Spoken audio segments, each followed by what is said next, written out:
a world where a mysterious tower breathes at the center of its universe. A tower that grants the desire of those who climb it. We follow the tale of a young boy who wants nothing else but love. Our story begins with Rachel, a girl who is enraptured by the power of the tower to grant her wish. She is determined to climb it. So much so that she tells a boy named Baum, who has no one else, to forget about her. As she enters the gates, Baum is unwilling to live a life without her, and so his story begins. He finds himself within the first floor of the tower. He is welcomed by the caretaker, Hedon. Hedon explains that all who wish to climb the tower must pass a trial on each floor. The first of which is presented in front of him. Bam must get past the monster and destroy the black sphere behind it. Before he can enter, a girl named Yuri lends him a powerful sword called the Black March. As he steps forward, Baum realizes that there is no way through the monster glaring before him. It is then he understands the true nature of this floor's test, to embrace death, and defeat the beast from within. After he is spit out, Baum continues to move forward toward the black sphere and attempts to break it. His strength alone is not enough, so he pleads to the sword for its power. The Black March assumes its form and is intrigued by the boy's resolve. She grants his wish, and Baum is able to move on. On the second floor, Baum is faced with a test of survival. Out of 400 contestants, only half can move on. He forms an alliance with Kun, who is intrigued that Baum has the Black March. Another contestant, Rak, on the other hand, attacks Baum as he is also interested in the Black March, but only to face it in battle. All three survive to the halfway mark, but a twist is added to the challenge. Contestants may only move on if they are able to form a group of 3. Rak is not interested in forming a partnership, but Kun and Baum ultimately deceive Rak into doing so at the last second. On the third floor, the test administrator, Luro, mentions that too many from the second floor made it through. To remediate, Luro presents a side challenge, to withstand and pass through his water barrier. The barrier is infused with the tower's power called Shinsu, which applies an immense amount of pressure on the victim. Those who are not worthy to climb the tower face more pressure than others. To the surprise of all, Baum is unaffected by the Shinsu, automatically passing the test. For the third test, Han Sung-yu, the director of the third floor, challenges them to find the right door out of 12 identical ones within 10 minutes. They are only given one chance to pick the right door. Before their turn, Baum's team is given a hint by a suspicious-looking stranger, stating that the surviving team so far only took 5 minutes to open a door. Kun is immediately suspicious and doesn't trust the advice. Inside the room, Kun tries to use his brain to figure out the solution. But no other clues were given besides the one from the stranger. Inadvertently, Kun is haunted by his past, when he was betrayed by his sister. Kun's trust issues prevent him from figuring out the answer. However, the group is saved by Rak, who gets annoyed and opens a door based on instincts before the 5-minute mark. And thus, the answer to this test was simple: maintaining a strong mind and taking a quick, decisive action even in uncertain situations. A quality that would prove to be absolutely necessary when climbing the tower. Luro then administers a bonus test where participation is voluntary, but all who pass it would be automatically granted permission to climb the tower without any more tests. Baum's group decides to participate. In this test, a team is given a crown and is tasked with defense in the middle of an arena. Challenging teams will try and steal the crown. The person wearing the crown must stay on the throne. While in the arena, Baum looks in the distance and sees someone familiar. Someone who resembles Rachel. Our story continues during the third round when Baum's team decides to participate. Baum wears the crown and sits on the throne. Several teams take part in this round. The first 3 groups form a temporary alliance and charge head-on together. Faced with Rak's wrath, none are successful. The next group of 3 teams take the same approach, but are betrayed from within. Kun cleverly struck a bargain with a few contestants during the second floor by magically placing them in his briefcase. By doing so, he carried them over from the second test to the third, unnoticed, with the expectation that the debt would be repaid. On the third wave, a more formidable opponent approaches. The masked fighter easily penetrates Rak's defense and sets her eye on the throne. Surprisingly, a contestant in a hooded robe parries her attack, and another hooded figure stands by Bomb's side, stating to Bomb that everything will be okay. She has a voice that Bomb seems to recognize. He calls out Rachel, but the hooded figure doesn't respond.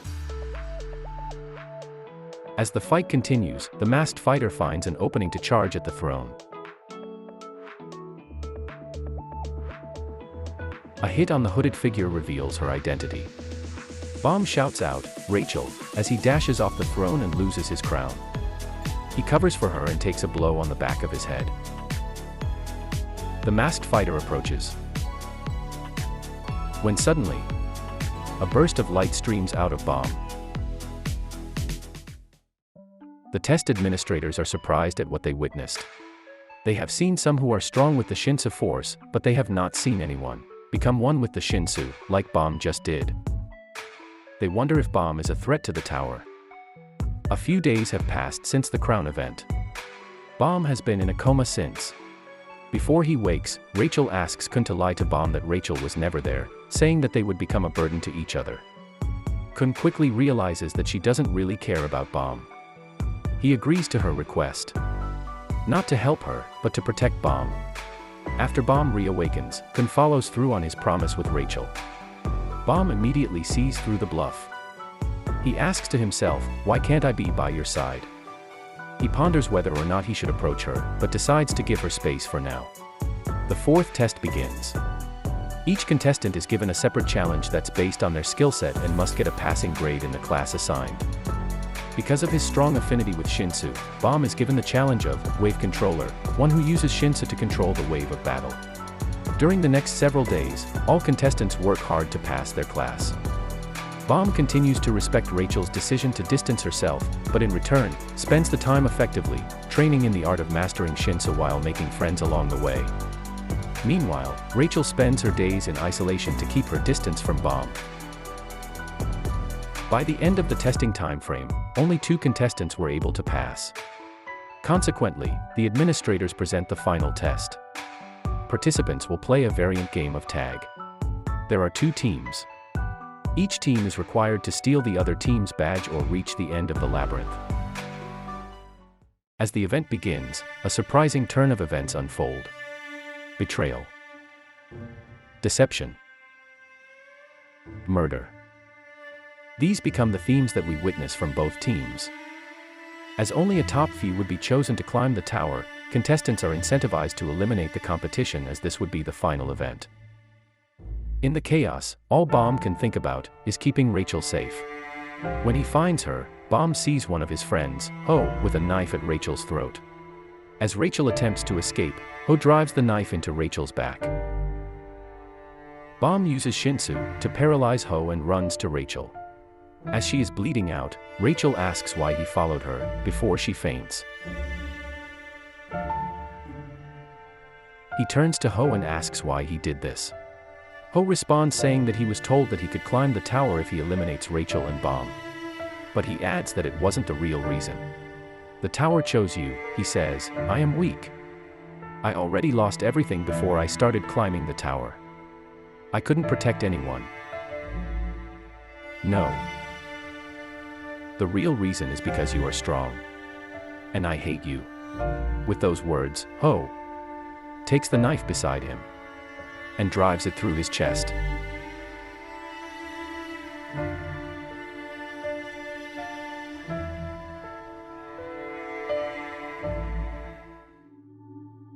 Bomb reveals to Kun and Rak that Rachel is alive, but notes that she may never walk again. Later, Bomb and Rachel have a chat. Rachel begins to cry asking why he came even though she abandoned him. "You were so weak and naive," she says. "I thought you were annoying back then." With tears dripping down her face, Rachel tells Bomb that it's okay to do the same and abandon her. Bomb, however, is unwavering in his love. "A shining ray of light," he says, "you lit up my dark and lonely world." Bomb says he will carry her to the top if he has to. The next morning, the participants learn if they received a passing grade. Bomb, Kun, and Rak have all passed. Han Sung-yu announces that since she was injured in the last test, Rachel has failed. In an attempt to save her status, Kun asks for permission to take the administrator's test. The administrator's test is a special test that one can take to bypass the requirements of the floor. After consulting with the administrator, Bomb succeeds in getting permission to take it. For the test, Bomb and Rachel are placed into an underwater Shinsa ball. They must simply allow themselves to be eaten by the blue monster, which will spit them out on dry land. Other monsters will try to interrupt the process. The job of the support team will be to stop the other monsters. Those who have passed are not obligated to take the test and put themselves at risk. However, many step forward to help Bomb in his time of need. As the game starts, Kun takes the leadership role for the support team and is able to defend against the horde of monsters, allowing safe passage for Bomb and Rachel. The Queen's mouth opens, when suddenly, an underwater monster appears. Bomb tries to attack with his Shinsu, but the monster has the advantage. The monster swallows Bomb. Rachel shouts out to Bomb and calls his name. The monster begins to twitch. In the brink of defeat, Bomb, once again, becomes one with the Shinsa force. He falls on Rachel's lap. A ray of light shines above. As they approach the top, Bomb says, "Didn't I tell you? I would take you to the top one day. I promised." Bomb reaches his hand out. Rachel reaches out hers. Until...